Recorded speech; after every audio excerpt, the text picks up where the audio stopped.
Institute of information and technology की आज की क्लास में हम पढ़ेंगे क्यू। इससे पहले मैं आपको एनोटेशन यहाँ पढ़ा चुका हूँ। हमने नोटेशन पढ़े थे। नोटेशन के बाद में उससे पहले हमने यहाँ पर स्टैक पढ़ा था। अब हम आगे चल के इसमें देखते हैं क्यू। तो स्टैक्स की जो सारी चीज़ें थी वो आपको मैं बता चुका हूँ। अब हमारा क्वेश्चन ये आ सकता है क्यू क्या होता है। क्यू क्या होता है, इसकी विशेषता बताइए, क्यू के टाइप बताइए, क्यू किस टाइप से बिहेव करता है, उसके कैरेक्टरिस्टिक बताइए। इस टाइप के आपको क्वेश्चन बन सकते हैं जिसको हम इस लेक्चर में कवर करेंगे। साथ ही साथ ये लेक्चर दो पार्ट में रहेगा, पहला पार्ट और दूसरा पार्ट। तो आपको दोनों पार्ट को देखना है। हालांकि ये पहला पार्ट है, इसके बाद में दूसरा पार्ट रहेगा।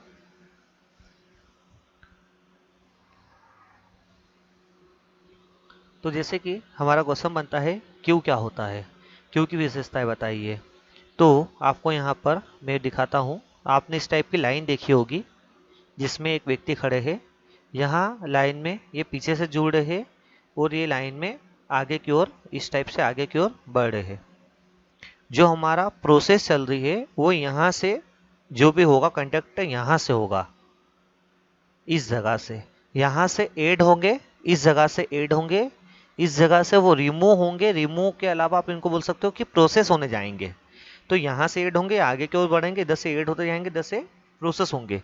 तो ये क्यों हमारा जो दैनिक जीवन है उसी के ऊपर आधारित है कि जो पहले आता है, यहाँ पर जो सबसे पहले आया है ये बंदा, इसको सबसे पहले सर्व किया जाएगा। तो इसको बोलते हैं फर्स्ट इन फर्स्ट सर्व। जो पहले आया है पहले पाएगा, पहले आओ पहले पाओ वाला कॉन्सेप्ट है। तो ये क्यू का कॉन्सेप्ट हमारा इस टाइप से चलता है। इसे कैसे हम यहाँ देखते हैं, हमारे पास में क्यू है। यह क्यू का एक बेसिक डायग्राम है जिसमें इंसर्शन एंड डिलीशन चल रहा है दोनों डिफरेंट एंड से। तो आप देख सकते हैं ये जो पार्ट है ये रियर पार्ट है। रियर मतलब इसके पृष्ठ भाग बोल सकते हो आप इसको, पीछे का भाग है। और ये आगे का पार्ट है जिसको हमने बोला है फ्रंट। तो क्यू की खासियत ये है कि यहाँ पर जो एडिंग होगी वो यहाँ से होगी, इसके रियर से। बाकी जो डिलीशन होगा वो होगा हमारे इस जगह से। जो एडिशन होगा इस जगह से होगा, मतलब यहाँ से ये ऐड होंगे और यहाँ से ये रिमूव हो जाएंगे या ये यूज होने जाएंगे। तो ये हमारा क्यू का कॉन्सेप्ट है। इनमें जो ये एलिमेंट है ये क्यू की लंबाई है। क्यू की लंबाई मतलब लेंथ है। क्यू की लेंथ कितनी है, इसमें कितने एलिमेंट आ सकते हैं, मैक्सिमम एलिमेंट की संख्या है। तो ये क्यू की जो आपको दिख रहे हैं यहाँ पे रोड टाइप की, ये क्यू की संख्या बता रहे हैं कि इसमें इतने मैक्सिमम एलिमेंट आएंगे। उसके बाद में इसको हमको ये जो क्यू होगा ये पूरा ओवरफ्लो हो जाएगा। अगर मान लीजिए यहाँ तक कोई चीज़ भरी हुई है तो वो अंडरफ्लो है। अगर इसके पहले एंड तक भी है तो ये अंडरफ्लो है। यहाँ तक अगर सभी एलिमेंट भरे हुए हैं इतने, तो ये अंडरफ्लो में आएगा। जैसे ही ये भराता है ये हो जाएगा ओवरफ्लो के अंतर्गत। मतलब इसके बाद में अगर कोई एलिमेंट आता है तो उसको हमको अगला एलिमेंट जो होगा वो हटाना होगा, उसके बाद ही इसमें नया एलिमेंट ऐड कर सकते हैं। तो इसका होता है फर्स्ट इन फर्स्ट आउट या फर्स्ट इन फर्स्ट सर्व। मतलब ये है कि जो पहले आएगा उसको पहले मिलेगा। इससे पहले हमने स्टैक देखा था। स्टैक में हमने देखा था यहाँ पर पुश और पॉप चलता था।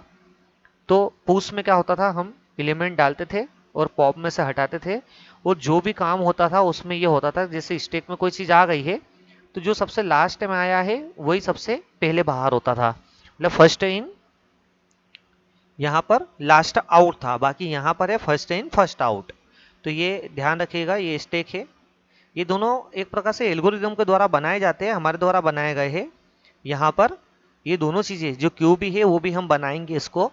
ये कोई अलग से नहीं है। बाकी डेटाबेस का जो एक तरीका हमने खोजा है कि इस टाइप की एल्गोरिदम फॉलो करोगे तो इस टाइप का डेटा स्ट्रक्चर हमको प्राप्त होगा। तो आप देख सकते हैं यहाँ पर हमने क्यू बनाया है। क्यू में एक और क्यू आती है डी क्यू। जो हम पढ़ते हैं ना डी क्यू जो होता है उसमें क्या होता है, डबल एंडेड क्यू होता है। मतलब वो यहाँ से भी इंसर्शन हो जाएगा, यहाँ से भी इंसर्शन हो जाएगा, यहाँ से भी डिलीट हो जाएगा और इस जगह से भी डिलीट हो जाएगा। मतलब डबल एंड, दोनों एंड से इंसर्शन डिलीशन दोनों प्रक्रिया। तो इसके बाद में हम देखते हैं कि हमारा क्यू का कॉन्सेप्ट क्या है। तो जैसे कि आप देख सकते हैं यहाँ पर हमारे पास में इंसर्शन एक एंड से हो रहा है, वही डिलीशन इसका दूसरे एंड से हो रहा है। क्यों?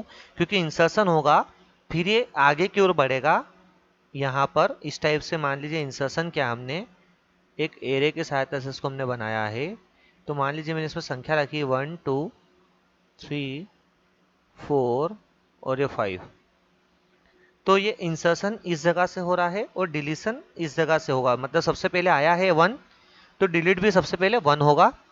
उसके बाद में आया है 2, तो ये 2 आगे की ओर बढ़ जाएगा और इसके पीछे से नया 8 यहाँ पर हो जाएगा, अगला जो आने वाला है 6।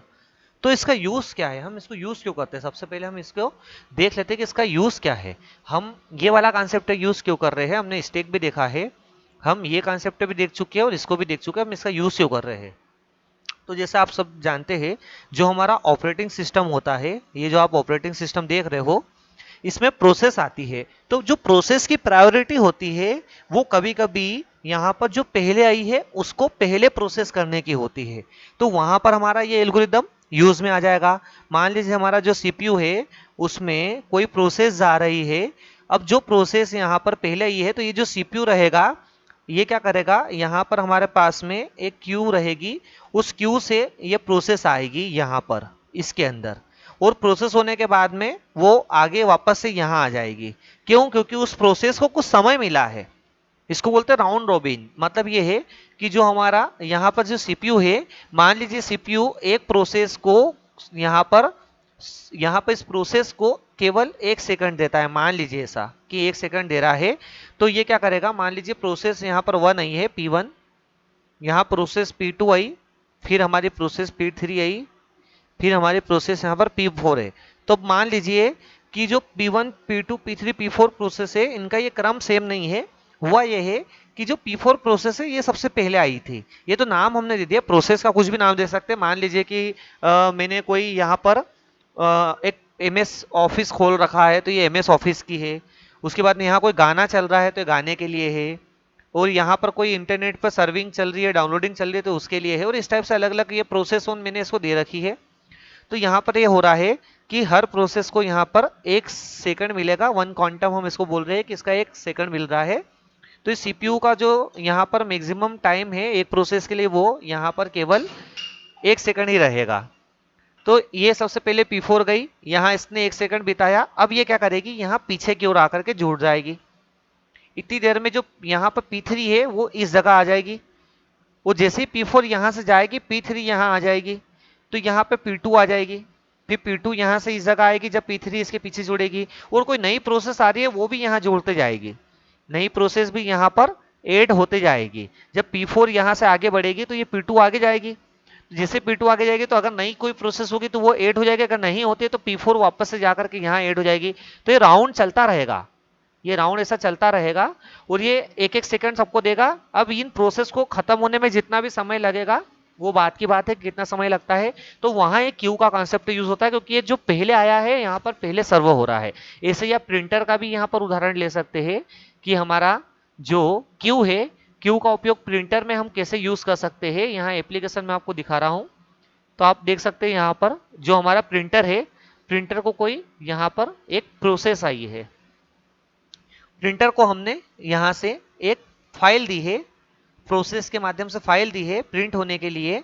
और ये प्रिंटर जो है ये अलग अलग क्लाइंट से जुड़ा हुआ है, ये सर्वर पे इंस्टॉल किया गया है। एक क्लाइंट सर्वर मॉडल होता है। आप अगर इसको समझ सके तो आपको मैं ऐसा समझाना चाहूंगा कि इससे बहुत सारे क्लाइंट जुड़े हुए हैं। ये क्लाइंट का मतलब होता है अदर कंप्यूटर, जो एक सर्वर से सर्व करवाते हैं कोई काम, कोई प्रोसेस। तो ये सर्वर है हमारा, ये सर्वर है एस, और ये हमारा C1, ये हमारा C2, इस टाइप से ये C3 और ये C4 मान लीजिए इसको। तो ये क्या कर रहे हैं, सभी मिल करके इस सर्वर से कनेक्टेड एक प्रिंटर को हमने यहाँ कनेक्ट किया है। कनेक्टेड हमारे पास में प्रिंटर है। तो ये क्लाइंट जो है ये सभी एक साथ यहाँ पर प्रोसेस जो होती है वो देते हैं, और प्रोसेस के माध्यम से एक फाइल यहाँ पर ये प्रिंट होने के लिए भेजते हैं। वो फाइल हमारी जाती यहाँ, तो यहाँ डायरेक्ट प्रिंटर में जाते हुए उसकी जो मेमोरी है उसमें एक यहाँ पर हमने क्यू बना रखा है, उस क्यू में जाती है। तो जो यहाँ से जो भी हमारी फाइल है जो पहले आ गई वो यहाँ पर ऐड हो जाएगी। मान लीजिए हमारी जो फाइल नंबर 1 है वो यहाँ आ गई है, फाइल नंबर 2 है वो यहाँ आ गई है, और फाइल नंबर 3 है वो यहाँ आ गई है, और आगे फाइल नंबर 4 है। तो होगा क्या, जैसे ये फाइल नंबर 1 यहाँ से प्रिंटर में प्रिंट होगी, फाइल नंबर 2 यहाँ आ जाएगी, ये फाइल नंबर 3 इसकी जगह आ जाएगी। तो ये क्यू का बेनिफिट है। और फाइल नंबर जो 4 होगी वो फाइल नंबर यहाँ पर आ जाएगा, और जो फाइल नंबर 4 है वहां के जो गैप खाली हो गई है, तो अगली किसी ने और ने प्रिंट होने के लिए कोई और पेज दिया है, तो वो फाइल नंबर 4 पे आ जाएगा। तो इस टाइप से ये प्रिंट होकर के बाहर होते रहेगी। तो इसका कॉन्सेप्ट यहाँ यूज होता है। अभी डेटा टाइप जो है, हमने डेटा स्ट्रक्चर जो हमने बनाया है, जो डेटा टाइप बनाया है एक प्रकार से हमारा क्यू का, इसको बनाने का तरीका क्या है ये देखते हैं। तो वो आपका क्वेश्चन ये कवर करेगा कि क्यू जो हमारा होता है उसको बनाने के लिए एक एल्गोरिदम लिखिए, साथ ही साथ क्यू में इंसर्शन और डिलीट करने के लिए भी तो एल्गोरिदम के अलावा यहाँ पर हम ये भी देखेंगे कि क्यू को बनाया कैसे जाता है, और उसके जो एलिमेंट होते हैं उनको डिस्प्ले कैसे किया जाता है, उसका एक प्रैक्टिकल भी देखेंगे हम। तो आपको एक थोड़ा इसका एक आइडिया लग जाएगा कि क्यू क्या है। तो जैसे कि आप थ्योरी है यहाँ इसको पढ़ सकते हैं। थ्योरी इसकी ये है क्यू की हमारी, एक क्यू जिसमें 3 एलिमेंट है। तो इसको समझने के लिए यहाँ पढ़े सबसे पहले, क्यू आइटम का एक क्रमबद्ध समूह होता है। मतलब जो डेटा यहाँ पर आइटम्स होते हैं, डेटा के जो यहाँ पर एलिमेंट है उनका एक क्रमबद्ध समूह होता है। क्रमबद्ध मतलब पहला, दूसरा, तीसरा, चौथा, इस टाइप से होता है। ये आप देख सकते हैं, पहला आया, फिर दूसरा, तीसरा, चौथा, पांचवा, इस टाइप से क्रमबद्ध होता है पूरा। जहां एक ऑब्जेक्ट एक छोर से डिलीट किए जाते हैं। मतलब ये है कि जो हमारा एक ऑब्जेक्ट है वो किसी एक छोर से, जिसको हम बोलते हैं फ्रंट, वहां से डिलीट किए जाएंगे, और एक अन्य जो हमारा यहाँ पर एंड रहेगा उसको हमने कहा है रियर। तो रियर से ये इंसर्ट किए जाएंगे। वही बात यहाँ लिखा गया है कि जो अगले ऑब्जेक्ट रहेंगे वो इंसर्ट यहां से किए जाएंगे इसके रियर से। तो आपको ये बात याद रखना है कि इंसर्शन तो रियर से हो रहा है, बाकी डिलीशन हमेशा फ्रंट से होगा। अगर इंसर्शन हमने रियर से करा है और डिलीशन इसका यहां से कर रहे हैं फ्रंट से, तो ही ये क्यू कहलाएगा। और अगर हम डी क्यू की बात करें तो यहाँ डी क्यू का कॉन्सेप्ट भी क्लियर होता है। इसका मतलब है डबल एंडेड, डी ई होता है, डी ई क्यू। तो डबल एंडेड क्यू, इसका मतलब ये है कि यहां से ये इंसर्शन भी करेगा और यहां से डिलीट भी कर देगा, यहां से इंसर्शन भी हो जाएगा, यहां से डिलीट भी हो जाएगा। बाकी आप कहोगे ये कैसे हो रहा है, तो ये करने का कॉन्सेप्ट एक ही होता है कि हम एक ऐसी एल्गोरिदम लिखे और ऐसा एक फंक्शन बनाए जिससे इंसर्शन डिलीशन यहां पर किया जा सके दोनों एंड से। तो ये हम यहां पर कर सकते हैं। तो इन्होंने इसके बारे में बताया। ये जो सारी जो प्रोसेस आपको दिख रही लिखी हुई, इसको मैं यहीं पर इसको समझा देता हूं। इसमें इन्होंने ऐसा समझाया है कि हमारे पास में ए बी सी है, 3 एलिमेंट है। आप देख सकते हैं यहाँ पर ए बी सी 3 एलिमेंट है। उन ए बी सी तीनों एलिमेंट को हमने क्या किया है, रियर से, यहाँ पर ये जो रियर है इसका रियर, ये रियर हम बनाते हैं, तो रियर से हमने इसमें इंसर्शन करना चालू करा है, और ये डिलीशन जो हो रहा है वो इसके फ्रंट से हो रहा है। तो ये फ्रंट है, ये रियर है, यहां से इंसर्शन हो रहा है, यहां से डिलीशन हो रहा है। उसकी पूरी जो जानकारी उसने यही बताया है इन्होंने। तो जो हमारे क्यू होते हैं उसके बारे में यहाँ पर पूरा बता गया है। और अब आपको इसकी एक परिभाषा मिल गई होगी कि क्यू जो होता है वो हो एक ऑब्जेक्ट, या आप ऐसा बोल सकते हो डेटा ऑब्जेक्ट, ऑब्जेक्ट आइटम कह लो या उनको नंबर्स कह लो, आप कुछ भी कह सकते हो। तो क्यू जो होता है वह डेटा ऑब्जेक्ट का एक क्रमबद्ध समूह होता है, जहां ऑब्जेक्ट एक छोर से डिलीट किए जाते हैं जिसे हम फ्रंट कहते हैं, जिसमें दूसरे छोर से हम इंसर्ट करते हैं जिसे हम यहां पर क्यू का रियर कह रहे हैं। और फिर इसको समझा दो कि यहाँ पर हमारे पास में ए और बी चित्र है, ए चित्र में हमने यहाँ से इंसर्शन किया है और यहाँ से डिलीशन कर रहे हैं। वही बात कि यहाँ से रियर से इंसर्शन हो रहा है, यहाँ से फ्रंट से डिलीट हो रहा है। इतना लिखने से आपका क्यू यहाँ पर कंप्लीट होता है। उसके बाद में हम थोड़ी और जानकारी देखते हैं क्यू के बारे में कि क्यू के यहाँ पर हमारे पास में गुणधर्म क्या है। तो जो हमारा क्यू है उसके गुणधर्म पढ़ेंगे।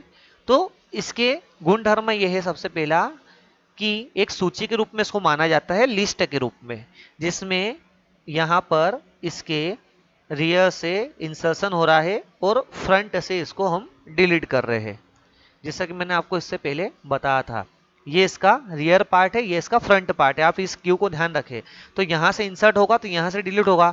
बाकी अगर डबल एंडेड क्यू होगी तो इसमें क्या होगा, मान लीजिए आपने यहां से इंसर्ट करा और यहां से भी आप इंसर्ट करना चाहते हैं तो आपको इन सबके चेहरे बदल के इधर करना पड़ेंगे, तो फिर यहां से भी इंसर्शन हो जाएगा। बाकी इस कॉन्सेप्ट को हम रियल लाइफ में यहां पर हम इसको सोच नहीं सकते कि किस टाइप से किया जाएगा। बाकी आपको ये ध्यान रखना है कि डबल एंडेड क्यू मतलब दोनों एंड से हम इंसर्ट और डिलीट कर सकते हैं। तो क्यू के यहाँ पर कुछ गुणधर्म दिए हैं। सबसे पहले हम देखते हैं, इनमें दो छोर होते हैं, पहला फ्रंट और दूसरा रियर कहलाता है, या आप लिख सकते हैं। नए एलिमेंट को केवल जो रियर होता है उसी से इंसर्ट किया जाता है, और डिलीशन जो होता है उसको फ्रंट से किया जा सकता है। ठीक है, जो आइटम पहले आया है उसे पहले डिलीट करेंगे, जो आइटम बाद में आ रहा है उसको बाद में डिलीट करेंगे। इसलिए हम इसको फर्स्ट इन फर्स्ट आउट भी कह रहे हैं। जो पहले आएगा वह पहले जाएगा। पहले जाएगा मतलब प्रिंटर में जाएगा। आप इसको ध्यान में रखो कि प्रिंटर है तो प्रिंटर में क्यू बन गई है फाइल्स की, तो जो क्यू में सबसे पहले फाइल आई है वही तो प्रिंटर में जाके प्रिंट होगी। तो इस टाइप से काम है। एक समय में केवल एक ही आइटम को जोड़ा जा सकता है।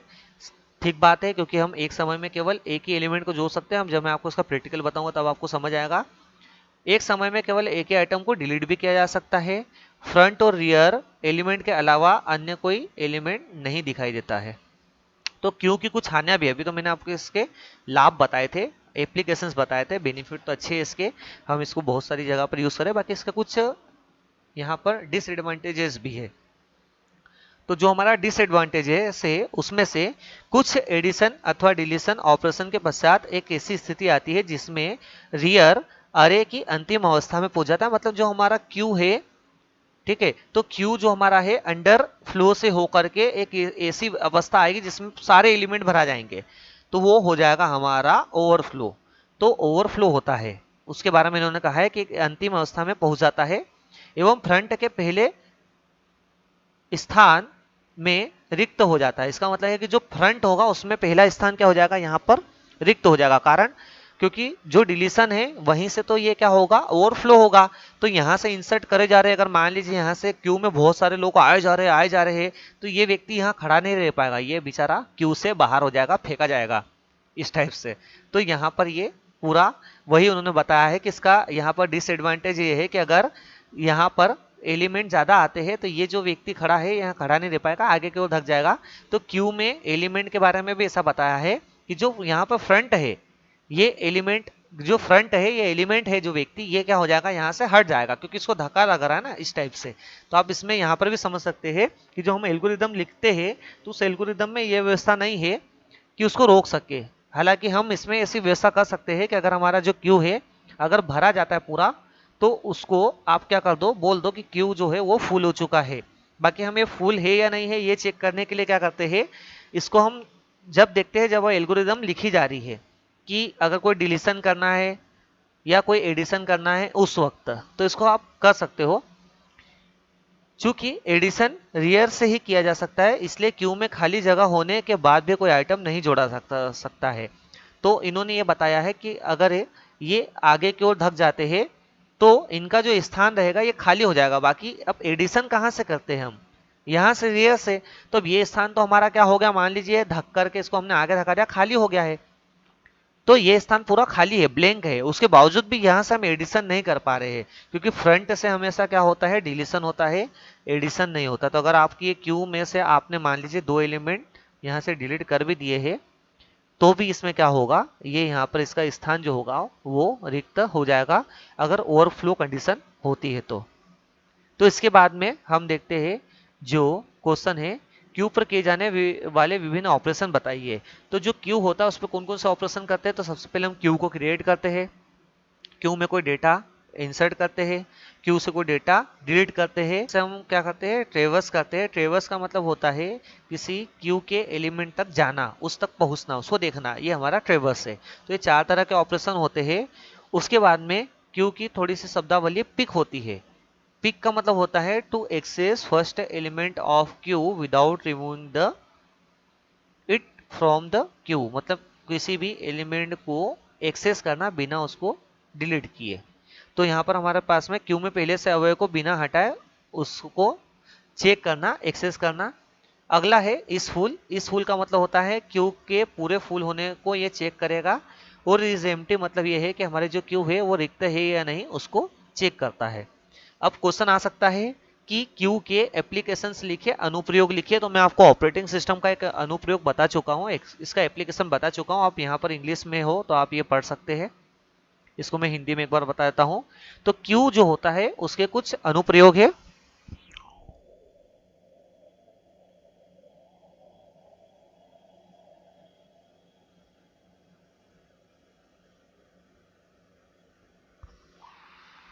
तो आप यहाँ देख सकते हैं जो क्यू है उसके कुछ अनुप्रयोग है। पहला ऑपरेटिंग सिस्टम। तो ऑपरेटिंग सिस्टम का मतलब यह है क्यू का उपयोग प्रिंटर, सर्वर, जो प्रिंटर हो लगे होते हैं सर्वर पे उन पर, डिस्क ड्राइव, शेड्यूलर आदि के रूप में ऑपरेटिंग सिस्टम में किया जाता है। तो प्रिंटर का मैंने आपको यहाँ पर बता दिया, और शेड्यूलर जो है मैंने आपको इससे बताया था, राउंड रोबिन मतलब प्रोसेस आई गई, ये शेड्यूलिंग होती है। सीपीयू में शेड्यूलिंग होती है, वो भी मैं आपको समझा चुका हूँ कि किस टाइप से प्रोसेस को शेड्यूल किया जाता है। पहले कौन सी प्रोसेस है उसको 1 सेकंड मिला, जो अभी इससे पहले मैंने बताई थी वो। और डिस्क ड्राइव पे भी इसका यूज किया जा सकता है। उसके बाद में हमारा दूसरा है टाइम शेयरिंग सिस्टम में। यहाँ पर क्या होता है, ऑपरेटिंग सिस्टम जो होते हैं उसमें कुछ सिस्टम ऐसे होते हैं जो सीपीयू का समय लेते हैं, 1 सेकंड समय लिया, 2 सेकंड लिया, तो वहां पर भी इसका यूज किया जा सकता है। Q time sharing computer system में उपयोगी होता है, जिससे कई यूजर एक साथ एक सिस्टम का उपयोग कर सकते हैं। मतलब अगर मान लीजिए एक कंप्यूटर सिस्टम 1 पिको सेकंड किसी को दे रहा है, तो इस टाइप से इसका यूज किया जा सकता है। प्रत्येक प्रोसेस को वो 1 1 पिको सेकंड देगा, जो मैंने आपको बताया था पहले क्यू का यूज करके। की स्ट्रोक, डेटा को स्टोर करना। जब हम पर्सनल कंप्यूटर में कीबोर्ड से टाइप करते हैं तो क्यू की स्ट्रोक से डेटा स्टोर होता है। मतलब आपने बहुत सारे एकदम से अगर बटन दबाए हैं तो उनमें जो बटन पहले दबा है वही सबसे पहले प्रिंट होगा। अगर आपका प्रोसेसर अगर मान लीजिए कहीं बिजी भी है दूसरा काम करने में, और अगर आप इधर टाइपिंग भी कर रहे हैं, तो वो भी वहां पर कुछ समय बाद ही चाहे बाकी वो दिख जाएगा। इस टाइप से जो बटन पहले दबेगा वो पहले आपको वहां पर मिलेगा, उसमें वो क्यू में चला जाएगा। वो सर्चिंग के लिए स्टेट के नॉन लीनियर समूह में सर्चिंग हेतु क्यू का महत्वपूर्ण रूप से उपयोग किया जाता है। क्यू के उपयोग से ब्रेड फर्स्ट सर्च ग्राफ विधि द्वारा पाथ को ढूंढ सकते हैं। मतलब ये जो सर्चिंग मेथड होती है, ए स्टार होती है, ब्रेड फर्स्ट सर्च होती है, तो ये सारी सर्चिंग मेथड होती है, उनको हम आगे पढ़ेंगे जो हम ग्राफ में यूज करेंगे। तो उसका भी यहाँ पर यूज किया जा सकता है पाथ को ढूंढने में, कि कौन से पाथ से हम पहले उस जगह पर पहुंच रहे हैं। तो ये है। इसके बाद में हमारे पास में एक क्वेश्चन है, तो वो क्वेश्चन करने से पहले अगर हम थोड़ा सा प्रैक्टिकल देख लेते हैं तो आपको समझ में आएगा कि हमने क्यू को बनाया कैसे है, क्यू में हम कैसे कैसे यहाँ पर उपयोग में ला रहे हैं। तो आपको मैं सबसे पहले एक बार प्रैक्टिकल दिखा देता हूँ। तो क्यू को बनाया कैसे जाता है उसको हम बाद में देखेंगे। पहले आपको इस लेक्चर में आपको केवल इसके जो मेन बेसिक जानकारी वो दे रहा हूँ मैं, उसका एक प्रैक्टिकल करके दिखा रहा हूँ। अगला जो लेक्चर रहेगा उसमें हम क्यू में सबसे पहले एल्गोरिदम देखेंगे कि क्यू में एल्गोरिदम और फंक्शन कैसे लिखे जाते हैं, जिससे हम इंसर्शन और डिलीशन कर सकते हैं। और क्यू को क्रिएट करने के लिए भी हम फंक्शन इसमें देखेंगे। तो यहाँ पर भी आप देख सकते हैं, मैं इसी के माध्यम से बताऊंगा कि क्यू में कैसे हमने फंक्शन को यहाँ पर क्रिएट किया है। तो सबसे पहले हम देखते हैं प्री प्रोसेसर डायरेक्टिव, जिसमें हमने हेज डिफाइन का यूज करके एक मैक्स नाम से हमने एक वैल्यू को डिफाइन किया है, जिसमें वैल्यू दी है 50। और यहाँ पर हमने कुछ इसके फंक्शन बनाए हैं, जिसमें हमने जो क्यू है क्यू का अरे का यूज करके यहाँ पर बनाया मैक्सिमम, मतलब यहाँ पर मैक्सिमम की संख्या पास की है 50, यहाँ 50 आएगा। तो ये जो बना है वो एरे की सहायता से बनी है क्यू। ठीक है, यहाँ पर स्टैक भी बनाया था वो भी एरे की सहायता से बना है। ये जो क्यू है ये क्यू यहाँ बन गई है, आप देख सकते हैं। ये हमने क्यू बनाया है, ये क्यू का रियर बनाया है, रियर का नाम हमने रियर दिया है जो कि इंटीजर से बना, उसमें -1 रखा है, और फ्रंट अभी हमने इसमें -1 ही रखा है। हम आगे देखेंगे क्यों, इसको एक्सप्लेन करूंगा एल्गोरिदम, तब मैं आपको इसको बता दूंगा कि हमने -1 -1 क्यों रखा है। उसके बाद में यहाँ आप देख सकते हैं इंटर, यहाँ पर हमने इंटीजर के साथ में एक चॉइस ली है। वो इसलिए ली है क्योंकि आपको यहाँ आप देखेंगे तब आपको समझ में आएगा चॉइस का मतलब क्या है। यहाँ पर आप देख सकते हैं, आपको मैंने प्रोग्राम को रन किया है, पहले आप इस प्रोग्राम को समझ लीजिए तो आपको थोड़ा आइडिया लग जाएगा प्रोग्राम वर्क क्या कर रहा है। फिर आप उसको जब पढ़ोगे तो आपको समझ आएगा कि जो अंदर जो कोड्स लिखे हैं वो क्या काम कर रहे हैं, और वही कोड्स है, वही फंक्शन है, और वही एल्गोरिदम के आधार पर बनाए गए हैं, तो आपको एल्गोरिदम समझने में भी थोड़ी आसानी रहेगी। स्टेक में हमने डायरेक्ट एल्गोरिदम पढ़ी, यहाँ पर हम प्रैक्टिकल पहले देख रहे हैं फिर एल्गोरिदम देखेंगे। तो सबसे पहले देखिए, आप पहला पॉइंट करा है इंसर्ट एलिमेंट टू क्यू, मतलब अगर मैं वन चॉइस लेता हूं यहाँ पर मेरी, तो ये क्या करेगा, मुझसे यहाँ पर एलिमेंट लेगा कि क्या डालना है क्यू में। तो मैंने कहा एक काम करते हैं, मेरे को एक संख्या डालना है, मान लीजिए मैंने संख्या डाली 21 और मैंने इंटर दबाया, तो इसने क्या करा 21 संख्या को इसने क्यू में सबसे पहले डाल दिया। तो आप याद रखना सबसे पहले कौन सी आई है 21। अब इसके बाद में बोल रहा है अगला वापस से चॉइस मांग रहा है, तो मैंने इसमें चॉइस दी 1। अब ये पूछ रहा है एलिमेंट क्या है, तो मैंने कहा अब यहाँ पर आ गया 31। फिर वापस चॉइस मांग रहा है, फिर मैंने चॉइस दी यहाँ पर 1। अब अगला मांग रहा है यहाँ पर कि एलिमेंट क्या रहेगा, मैं मैक्सिमम 50 यहाँ पर एलिमेंट इस टाइप से डाल सकता हूँ। ये एलिमेंट रोल नंबर भी हो सकते हैं, यहाँ पर मोबाइल नंबर भी हो सकता है, कुछ भी हो सकता है। ये ऐसा भी हो सकता है कि मैंने यहाँ पर मोबाइल नंबर 50 डाल दिए और फिर उनको मैं यहाँ से कॉल करने के लिए आगे इसको भेज रहा हूँ। इस यहाँ पर जो मैंने बनाया है पूरा, जो हम आप यहाँ पर देख पा रहे हैं पूरा प्रैक्टिकल, उसको हम यूज़ कर सकते हैं किसी और प्रैक्टिकल के साथ में, जिससे वो मोबाइल नंबर से कॉलिंग कर सकता है। तो उसमें जो सबसे पहले नंबर डाला है वही तो सबसे पहले कॉल होगा, क्यों, अभी देखते हैं कैसे। तो मैंने 31 के बाद में डाल दिया यहाँ पर 41। अब हम कह रहे हैं, मेरे को सेकंड ऑप्शन बोल रहा है डिलीट एलिमेंट फ्रॉम क्यू। तो डिलीट का मतलब यहाँ डिलीट से ना माने, यहाँ से वैल्यू को निकाल करके मैं यूज भी कर सकता हूँ। अभी फिलहाल तो मैं डिलीट करूंगा, बाकी यूज कर सकता हूँ। तो यूज करने से पहले मैं एक बार कंफर्म कर लूँ कि जो सबसे पहले एलिमेंट गया तो सबसे पहले शो हो रहा है, तो मैं थर्ड नंबर यूज करता हूँ, display all element of Q third number पे। तो आप देख सकते हैं यहाँ पर सबसे लास्ट में लिखा है एंटर चॉइस योर चॉइस, उसके ऊपर आप देखें यहाँ पर लिखा है क्विट, उसके ऊपर डिस्प्ले, उसके ऊपर डिलीट, उसके ऊपर एलिमेंट आपको दिख रहा है, उसके ऊपर आपको दिख रहा है क्यू इस, और आपको दिख रहा है यहाँ पे 21 31 41। अब अगर ये स्टेक होता और अगर मैं ऑप्शन 2 चॉइस करता यहाँ पर, तो इससे क्या होता, जैसे मैं यहाँ पर 2 नंबर में यहाँ पर लिखता हूँ मेरी चॉइस में, तो वो क्या करता है यहाँ पर जो सबसे लास्ट में आया होता जो कि हमारा क्या है 41, उसको वो डिलीट कर देता। बाकी अभी आप जानते हैं कि अभी हमारा सबसे पहले जो आया था वो सबसे पहले जाएगा। तो जैसे मैं इंटर करता हूँ, तो यहाँ पर इन्होंने आप सबसे देखिए सबसे लास्ट में जो लिखा है उसमें सबसे ऊपर देखिए यहाँ पर element deleted from Q is 21, और यहाँ पर ये जो कर्सर होता है वो चलता नहीं है। बाकी आप देख सकते हैं कि जो एलिमेंट है वो डिलीट हो चुका है 21। उसके बाद में 21 सबसे पहले आया था, इसलिए 21 सबसे पहले डिलीट हो गया। इसके बाद में हम देखते हैं कि हमारे पास में कितने एलिमेंट बचे हैं। तो डिस्प्ले करने के लिए मैंने लिखा, तो अभी हमारे पास में बचे 31 41। अब मैं वापस से 2 नंबर चॉइस ले रहा हूँ, तो इन्होंने यहाँ पर बता दिया 31 डिलीट हो गया। फिर मैं वापस से 2 नंबर चॉइस ले रहा हूँ, तो अब जो मेरी है यहाँ पर 41 भी डिलीट हो चुका है, आपको दिख रहा होगा 41 डिलीटेड।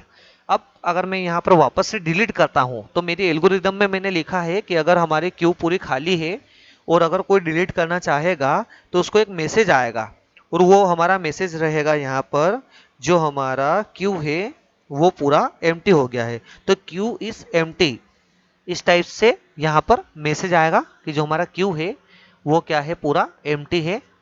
बाकी इस एल्गोरिदम में मैंने लिखा नहीं है, इसलिए वहाँ पर क्यू इज लिखा आ रहा है केवल एल्गोरिदम में। उसके अलावा अगर मैं यहाँ पर इंसर्ट करता हूँ और अगर पूरी की पूरी क्यू हमारी भरा जाएगी, फुल हो जाती है, तो वहाँ पर जैसे मैं अगला अगर कोई वन चॉइस लेकर के इंसर्ट करूँगा तो मुझे बता देगा कि जो आपकी क्यू है वो फुली ओवरफ्लो हो चुकी है, इसका मतलब पूरी भर गई है। अब अगर कुछ भी डाला तो वो ओवरफ्लो हो जाएगी। तो ये हमारा क्यू है। तो अब आपको समझ आ गया होगा कि यहाँ से हम क्या क्या एलिमेंट ऐड कर सकते हैं और क्या क्या डिलीट कर सकते हैं।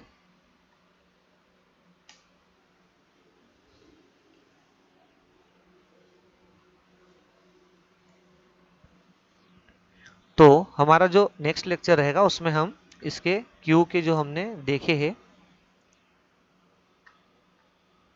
जो हमारा क्यू है, क्यू के बारे में अभी जो हमने यहाँ पढ़ा है, इसके क्यू के बारे में हम आगे देखेंगे कि क्यू में किस टाइप के फंक्शन का यूज़ करके हम क्यू को बना सकते हैं और उन फंक्शन को लिखने का एल्गोरिदम क्या है, इसको हम अगले लेक्चर में देखेंगे।